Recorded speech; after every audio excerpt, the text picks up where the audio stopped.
¿Dónde quedó su nieta, por favor? La niña quedó acá en este sector. Hace 9 meses se produjo en el municipio cundinamarqués de San Juan de Río Seco el crimen más pavoroso.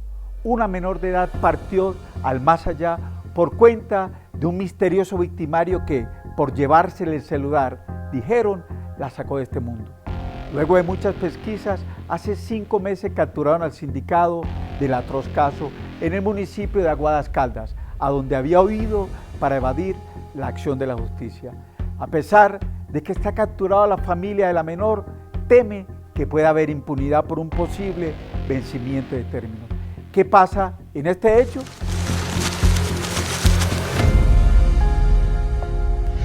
Buenas, soy Héctor Zarate y estamos en Alerta Crónica, el único podcast que va más allá de la noticia. Y precisamente para hablar de este caso, estamos con el tío de la víctima, Albeiro Maecha. Don Albeiro, ¿qué le pasó a su sobrina?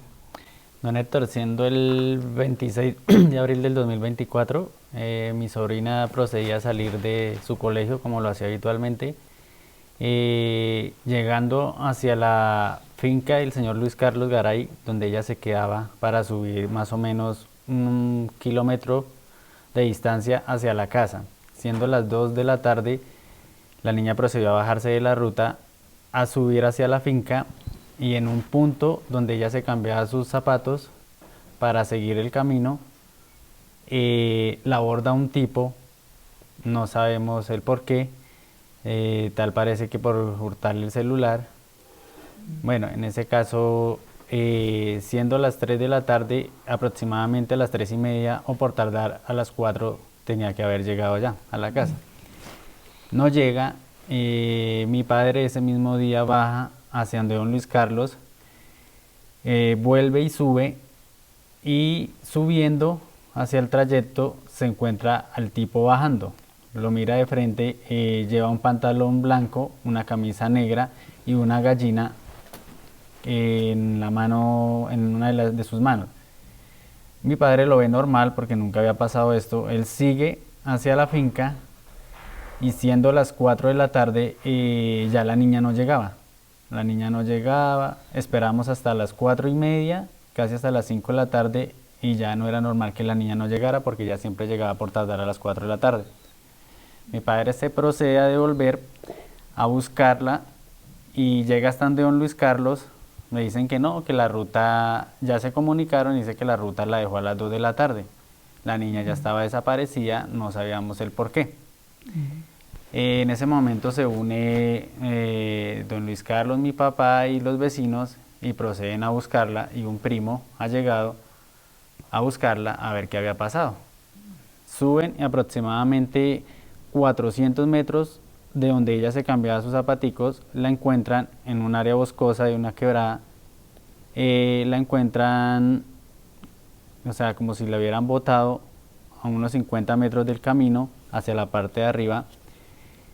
La encuentran automáticamente con una media amarrada al cuello y la encuentran sin signos vitales, siendo ya aproximadamente las 6 pasaditas de la tarde. ¿Cómo determinan ustedes que el victimario es el sujeto que se topa con el abuelo, con su padre? Porque era la única persona que bajó por ese camino, porque habitualmente nadie cruzaba ese camino, solamente la niña.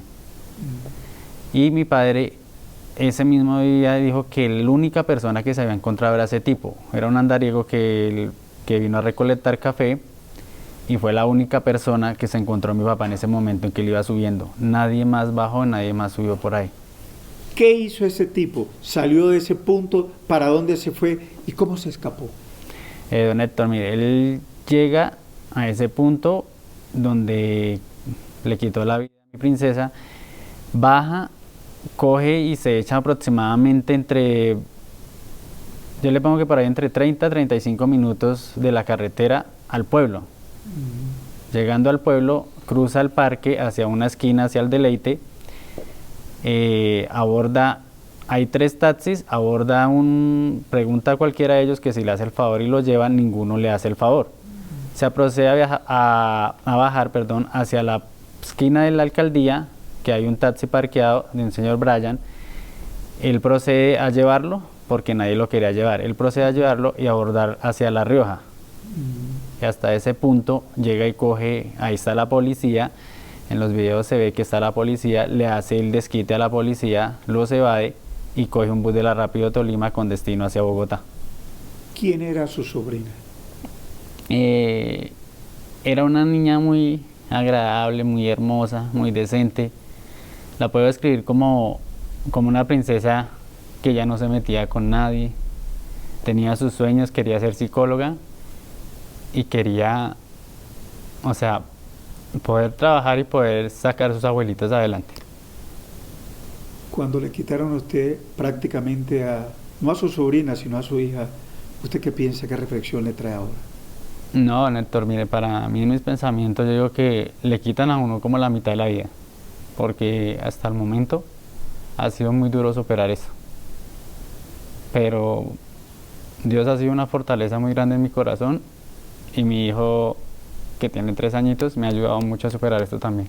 ¿Por qué tuvo que dejar de ir a la tumba de ella? Dejé de ir porque me estaba enfermando psicológicamente, porque no podía aceptar de que eso estuviera pasando y aún así me tocó como un poquito dejar de ir porque me estaba enfermando por eso. ¿Cómo se entera usted de que le ha quitado la vida a su sobrino? Ese momento, ese viernes nunca se me va a olvidar porque estaba trabajando y venía de Zipaquirá y a las 2:30 de la tarde más o menos me dio una picada muy fuerte en el corazón, una picada duro y yo venía manejando, me abrí un momento, pero pues seguí mi destino. Yo llego, termino mi jornada laboral y como a las 7 de la noche me llama mi hermano a decirme que si ya lo habían llamado. Le dije no, no me han llamado, que si mi madre ya me había llamado. Me dijo no me han llamado. Me dijo, encontraron la niña muerta en la quebrada de Don Adán Enciso. Encontraron la niña muerta. Cuando se entera usted que le quitaron la vida, ¿qué pensó en ese momento? Don Héctor, a mí se me vino como, digámoslo así, como muchos dicen, el mundo encima. Y en ese momento pues me ataqué a llorar. Me senté un momento porque no creía que estaba pasando eso. Y fue un llanto de tristeza que inmediatamente salí de aquí a Bogotá para allá, para el pueblo. Acaba de cumplir ¿cuántos años y qué le hicieron ustedes con motivo de ese cumpleaños? Acaba de cumplir 15 añitos, le celebramos el 31 de diciembre del 2023. Le hicimos una fiestica pues con lo que pudimos porque pues se la celebramos con mucho amor y le celebramos sus 15 normal, don Héctor, como cualquiera una de las niñas que anhela su sueño de sus 15. ¿Qué fue lo último que habló usted con ella? Lo último que hablé fue que me envió que si le podía comprar los útiles escolares que necesitaba y me escribió por el WhatsApp y me envió que por favor le comprara los más bonitos que ella quería, así como ella los quería, como sus cuadernitos, que sus muñequitos, que sus cosas de niña. Que su vida haya terminado ahorcada por una media, ¿le dice usted de la salvajidad con que le quitaron la vida? ¿Qué piensa?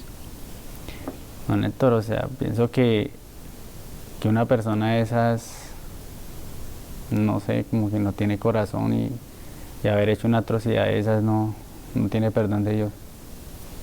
Uno de los temores que tiene la familia Maecha es que de pronto el hombre quede libre por vencimiento de términos. Nárrenos jurídicamente qué ha pasado desde que lo capturan hasta hoy, por favor. No, Héctor, mire, la primera audiencia fue el 8 de noviembre del 2024. Ese mismo día cancelaron la audiencia porque la señora pues tenía unos días de compensatorio, no podía asistir a la audiencia. La dejaron para el 22. El 22 de noviembre del 2024 se presenta otra vez la nueva audiencia, pero la fiscal ni la juez tenían el caso a conocimiento. No tenían ningún caso de lo que había pasado, no tenían conocimiento. Aplazaron ese día porque también el sujeto del homicida no se acercó, no estuvo en la audiencia, la aplazaron para el 3 de diciembre. El 3 de diciembre ya se presentaron las pruebas y todo. Ya, la juez se enteró del conocimiento y la fiscal y dijeron que necesitaban aplazar, o sea, adelantar ese proceso que fuera lo más rápido. El presunto homicidio, perdón, no quería que se realizara pronto. La dejaron para el 13 de enero del 2025 y él no quería que fuera para esa fecha, siguió como alegando, como peleando, que todo era mentira, que todo no había pasado así como lo escribían en los actos, que no había pasado. Quería seguir aplazando la audiencia, que no quería presentarse de 13. Y el 13 llego y me presento a la audiencia y dicen que la aplazaron hasta el 3 de marzo del 2025 porque el presunto defensor no se presentó, estaba en una cita médica. ¿Estos problemas que ha visto usted en las audiencias pueden de alguna manera llevar a la impunidad? Sí, don Neto, yo lo estoy viendo que así como al paso que va, nos están faltando mucho a las audiencias como para que esto se vaya ya a vencimiento de términos, porque la Fiscalía no está dando como un 100% de su trabajo. Si ese hombre llega a quedar libre, ¿usted qué pensaría? Don Héctor, pues la verdad una persona de esas, si llega a quedar libre, no me imagino el daño que nos ha causado y a mí y a mi familia, que le siga causando daño a las demás personas, porque no es una persona que esté bien de su cabeza ni nada. ¿Cuál es su petición exactamente a la justicia colombiana? Yo quiero hacerle como un llamado a la señora Fiscal General de la Nación para que por favor nos ayude con este caso, y no solo este caso, con muchos casos más de todos los adolescentes y los niños que en este momento les han quitado la vida y los simples agresores quedan en libertad como si nada hubiera pasado. Para usted, ¿qué es lo más dramático que ha estado sucediendo a nivel jurídico en el caso de su sobrina? De que no nos están prestando atención, de que están dejando todo como que el tiempo pase y se borre una historia que para nuestra familia nunca terminará, pero ellos sí como que la quieren terminar. ¿Cómo impactó este caso en la comunidad, en su pueblo, en San Juan de Río Seco? Don Héctor, pues yo en todo el tiempo que he vivido, allá nunca había pasado nada de eso. Era un pueblo muy sano, era un pueblo muy tranquilo. Eso impactó mucho a la comunidad de San Juan de Río Seco porque mi princesa fue como un aviso para que estén pendientes, para que no dejen sus niños solos, porque la confianza, la tranquilidad, que nunca se veía nada de eso, fue lo que de pronto también nos dio a nosotros para no poder haber evitado eso. En el caso de la captura del presunto victimario, ¿dónde lo cogieron y qué manifestó cuando lo capturaron? Pues según las autoridades, cuando lo cogieron en Aguadas Caldas, en una requisa, digámoslo así, en un presunto requerimiento de datos, aparece que está requerido por la justicia en el municipio de San Juan de Río Seco, y ahí es en el momento cuando lo capturan. ¿Qué pruebas existen contundentes para hallar o encontrar los responsables de este lamentable crimen? Como a 500 metros de donde sucedió el crimen de mi niña, encontraron un buzo. Él ya se había cambiado y en ese buzo, según las pruebas, aparecían rastros de ella, que era el cabellito, y rastros de y el celular. Las pruebas dieron todo para que en el celular, en los audios y en todo el celular del tipo, pues encontraran que él fue. Él, el celular que le roba a su sobrina, ¿qué hizo con ese aparato? Cuéntenos un poco al detalle, ¿qué hizo él con ese aparato? El celular lo vendió en Facatativá, Cundinamarca, en el barrio Cartagenita. Se lo vendió a un señor por 150.000 pesos. Por ese valor lo vendió y por ese valor fue que perdió mi hija la vida. Por 150.000 pesos le quitaron a su sobrina. Le quitaron la vida a mi sobrina por 150.000 pesos. El último rastro que hubo de él fue en Cartagenita. Allí cuando vende el celular, ¿Se les había perdido el mapa? ¿Se había escurrido de la justicia? Sí, sí, señor don Héctor. Él evadió la justicia desplazándose de diferentes territorios. Primero estuvo en el llano, después estuvo en Caldas y ahí fue donde lo cogieron. Detállenos, ¿el qué estaba haciendo en esa zona en ese momento? ¿Estaba trabajando en una finca? ¿Se estaba dedicando concretamente a qué? ¿Cuánto tiempo tenía? Detállenos un poco más sobre ese aspecto. Él estaba trabajando en una finca que queda aproximadamente donde ella vivía como a 1 hora de camino. Estaba recolectando café porque en esa época es la cosecha ya en San Juan. Estaba recolectando café y llegó a donde un señor para que le diera trabajo, pero ese señor no le dio trabajo, sino siguió y más arriba le dieron trabajo, que era donde una prima. Y allá le dieron trabajo y allá duró trabajando como unos dos meses aproximadamente. ¿Una prima de quién? De mi papá. Una prima de su papá le da trabajo. ¿Y cuál Sí. era el comportamiento? ¿Qué narra esa prima hacia ese tipo? ¿Y cuál era el comportamiento que él tenía mientras trabajaba? No, mi prima nos puede informar que no, que él era una persona muy colaboradora, que les ayudaba mucho, que casi no hablaba, que era muy callado, que en ese entonces le había dicho que quería trabajar y ahorrar para comprarse un teléfono porque no tenía. Que quería ahorrar y trabajar para comprarse un teléfono porque no tenía teléfono, entonces que iba a trabajar para eso y trabajaba y se iba todos los viernes en la tarde, salía y se iba para el Líbano, Tolima, que supuestamente era donde vivía la familia de él. ¿Fue en una salida de esas del Líbano, Tolima, que él le quita la vida a su familia? Sí, don Héctor, según la investigación, él tenía que bajar por otro camino, pero creo que la niña ya la había visto en San Juan y la estaba persiguiendo. Y aprovechó la circunstancia para... Y aprovechó las circunstancias para bajar, o sea, ese mismo día ya tenía yo creo que todo planeado porque bajó y se desvió de camino, llega a la casa de nosotros y sigue por el camino donde la niña siempre bajaba y la esperó a que ella llegara. Y ahí que le quita la vida. Y ahí es cuando le quita la vida, cuando ella procede a cambiarse sus zapaticos, la aborda y le quita la vida y le propina como un golpecito en esta parte. Él se monta en un vehículo, va hacia afuera del pueblo, se les perdió a ustedes del panorama, ustedes no hacían absolutamente nada del sujeto. No, absolutamente nada, Héctor, él se perdió totalmente. Él tenía, según eso, él tenía que regresar a trabajar el día lunes. Regresaba el domingo en la tarde, no regresó. Dejó una ropa y dejó un poco de objetos de él en la casa donde trabajaba y no regresó más. Ahí lo identificaron porque llevaba qué o cargaba qué. Lo identificaron porque llevaba una gallina, había comprado una gallina y llevaba una gallina en su mano, llevaba una maleta rosada y según el taxista relata que llevaba agresiones como rasguños y todo en ese momento. Su sobrina entonces trató de defenderse. Ella trató de defenderse. ¿Se mostraba nervioso, le dijo el taxista a ustedes? Sí, se notaba muy nervioso y comenzaba a hablar disparates, cosas que él se le llamó mucho la atención que el man había hecho algo. ¿Cómo así?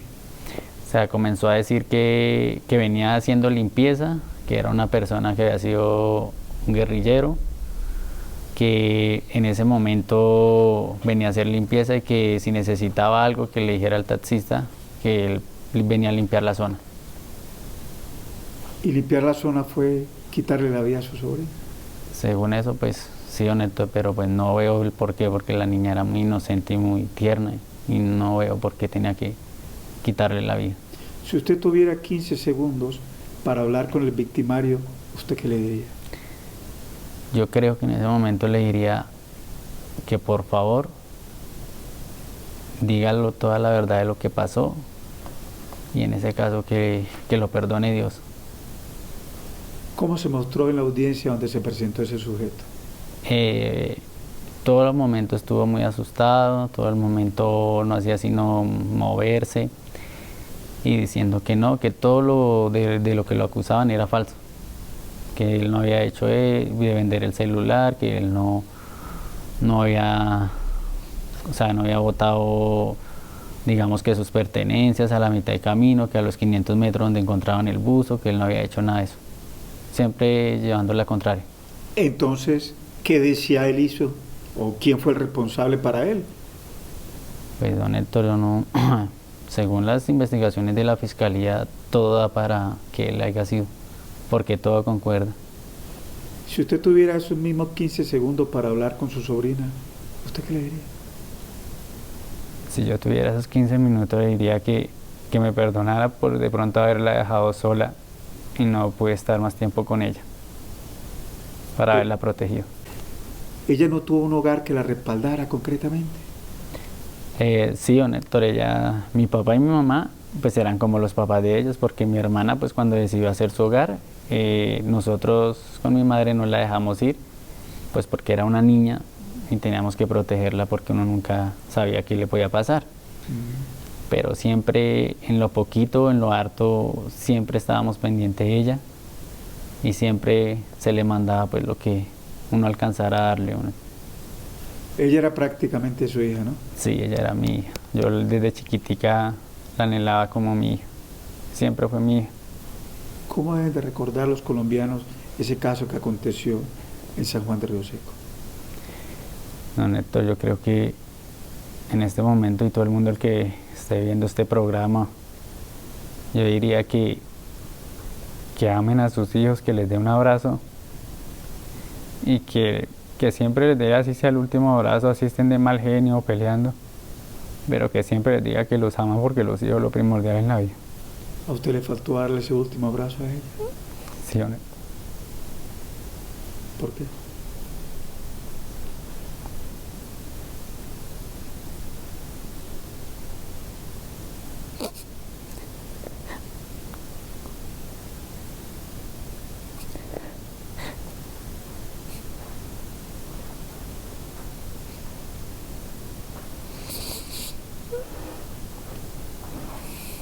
Porque no la protegió.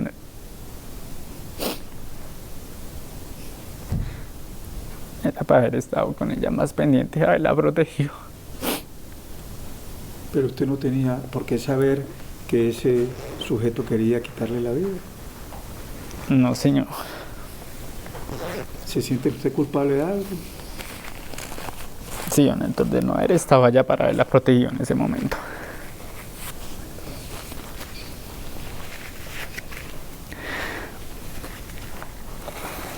Gracias. Cuando usted llega, o cuando ha ido a esa tumba fría, ¿qué reflexión le trae ver el nombre de su sobrino? Pues primera vez que le pasa a uno este caso, como cualquiera de otros que le ha pasado con sus hijos, a veces no me creo llegar y ver la tumba y verla y no creo que le esté pasando, no es honesto. Porque es muy duro. Es muy duro llegar uno a ver esta tumba allá y saber que no está con uno.